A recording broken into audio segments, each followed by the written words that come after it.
experiencing unexplained morning sickness, and every time her sister spent the night with the emperor, she would suffer from excruciating pain. Painkillers did nothing to help. While her sister slept soundly through the night, she could barely stay conscious from the agony. The woman realized her sister must be using some kind of dark magic to transfer the suffering onto her. But even after taking 100 bottles of contraceptives, it did nothing to her sister. So she sent over a bowl of chilled sour plum soup, a traditional Chinese cold drink. She had hoped the cold drink would cause her sister to miscarry, but instead, the pain was transferred to her once again. This time, because the cold had seeped into her body, she began bleeding from her lower body. Then one day, her sister burst into her room unannounced. Seeing contraceptive bottles scattered all over the floor, the sister smirked coldly, realizing her sister had been bearing her suffering all along. The older sister begged her desperately to lift the dark magic, but the younger sister responded by squeezing her own stomach tightly. The older sister cried out in immediate agony. Then the younger sister deliberately slammed her belly into the table corner. This time, the pain was so intense the older sister nearly collapsed to her knees. Unable to bear it any longer, the older sister slapped her sister across the face to make her stop. That's when she discovered, although abdominal pain was transferred to her, slapping her sister caused her no pain at all. So she struck her again, harder, letting out all the torment she'd endured for so long. This act enraged the younger sister, who then pulled out a dagger and plunged it sharply into her own stomach.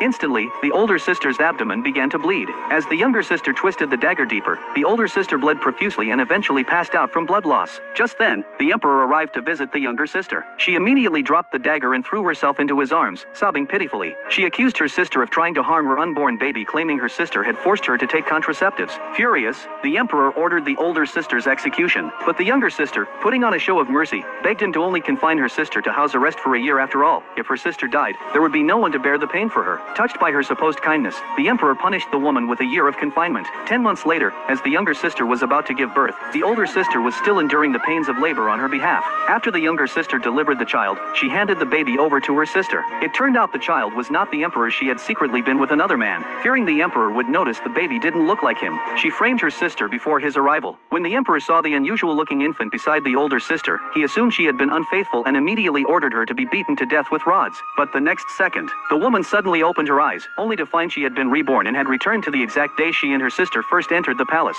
Determined to avoid the tragic fate of her previous life, this time she resolutely chose to forego the chance to enter the palace, intending to let her sister go alone. As soon as she finished speaking, she turned to leave. Unexpectedly, her sister, adoptive mother, and father immediately stopped her. Her adoptive mother stepped forward, took her hand, and hypocritically said she hoped both sisters would thrive. Seeing right through their pretense, the woman instead clutched her adoptive mother's hand tightly and declared she was willing to stay and serve her for life. The moment those words left her mouth, all three of their faces turned grim. From their reactions, the woman suddenly understood it wasn't just her sister who wanted to harm her. They were all in cahoots. Her father then came clean, revealing he'd already made plans to put her and her sister in adjoining quarters allegedly so they could look out for one another. But a question arose in the woman's mind.